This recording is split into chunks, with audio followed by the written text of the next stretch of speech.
Welcome and thank you for watching this video in which growing under hot condition is explained. So, growing under hot condition, all crop can suffer from heat stress at a certain point. Plants can only withstand a certain amount of heat and light. After a certain point, they will begin to show signs of stress.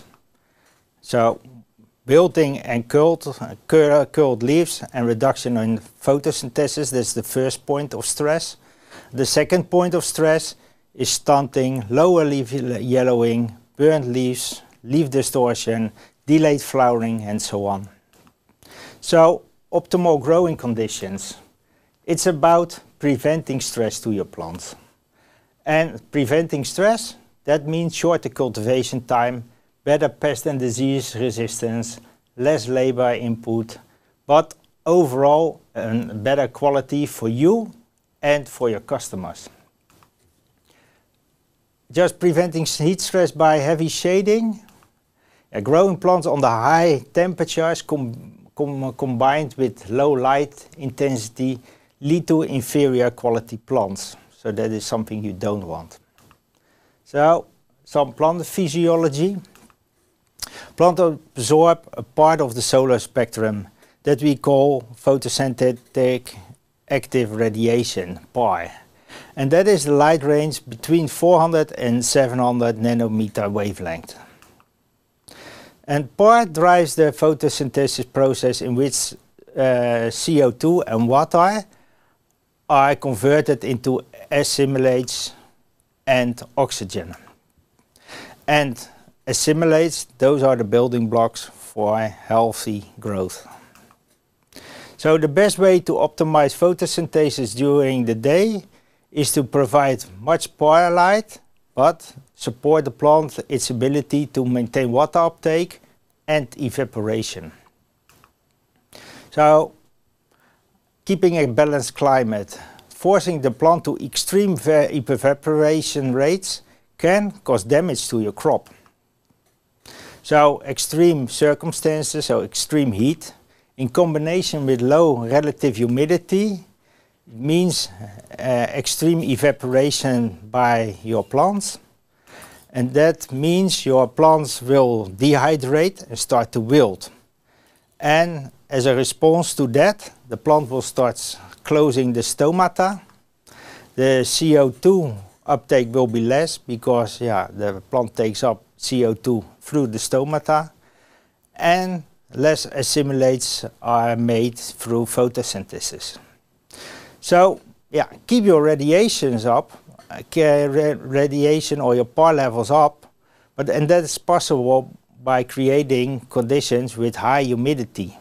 So, because of the high humidity, the stomata remain open, the CO2 uptake continues, and the assimilates are made by the plants, which are the building blocks at the end. So, growing plants under high humidity during hot days means a smaller difference between the air outside the leaf and inside the leaf. And that prevents excessive evaporation by the plant. So, keep your plants active during the day. Remain radiation levels up to level, provide high air humidity and air current, and allow moderate high temperatures. All that it helps you with optimized photosynthesis, and that means growth. And there are several methods helping you to keep your plants happy. Avoid excessive shading. On average, not more than 40% shading. The combination of low light and high temperature can lead to poor quality crops.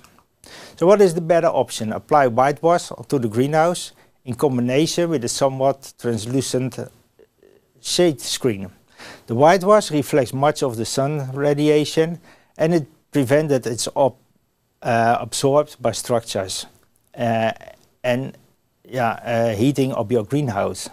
Movable screens are in that sense the best option, because you can allow maximum light in early morning and late in the day, while during the midday you're blocking the heaviest radiation away from the plants.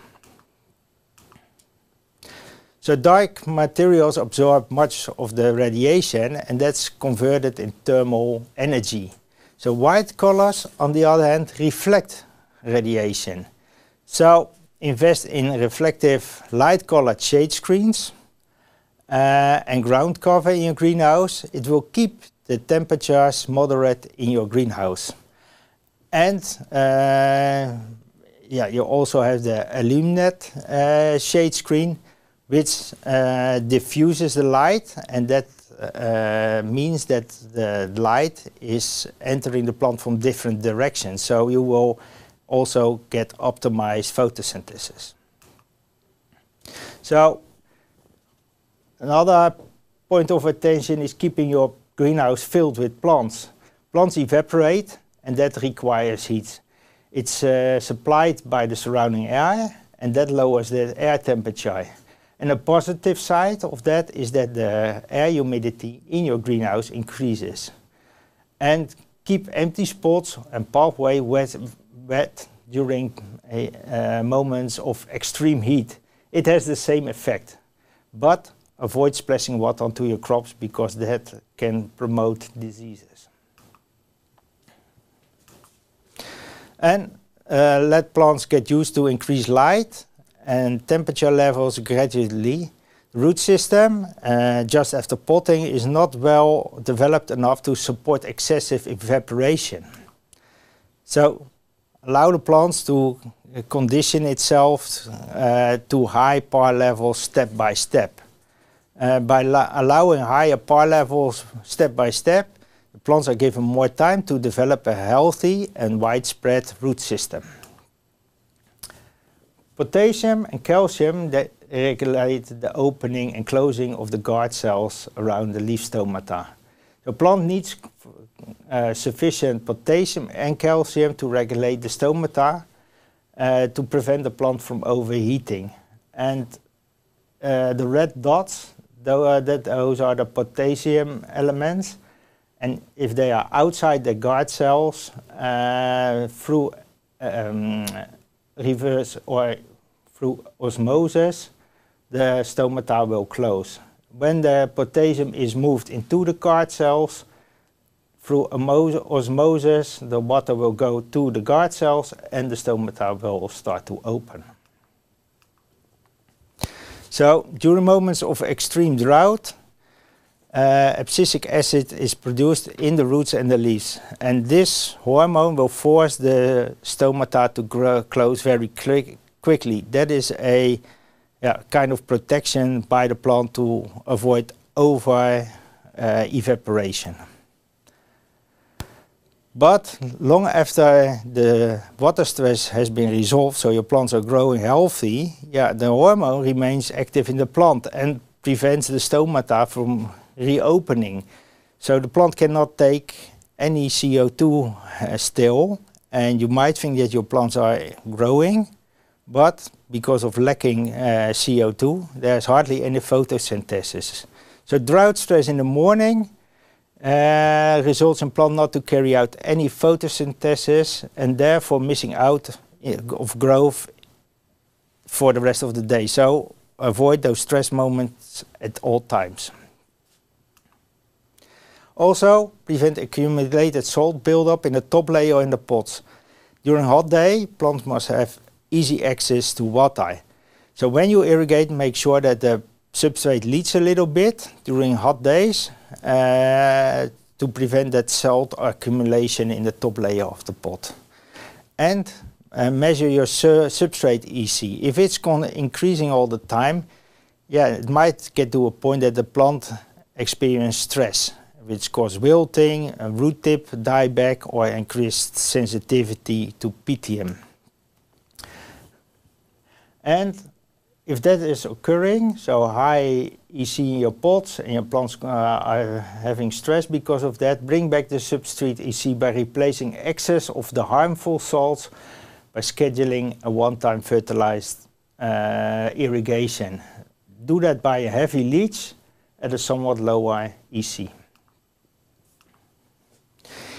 Irrigate and apply active ingredients early in the morning so that the foliage is dry before midday to prevent leaf burn. and analyze your water on high levels of sodium and chloride. If you find high levels of that in your starter water, consider a reverse osmosis system, or mixing water might be an option. And lastly, check regularly if the ventilation is fully opening, the whitewash density is still sufficient present, and the air movement by fans is still in operation. So creating conditions that keeps your plant active, that's your key to success. Thank you very much. And if there are any questions or you need help,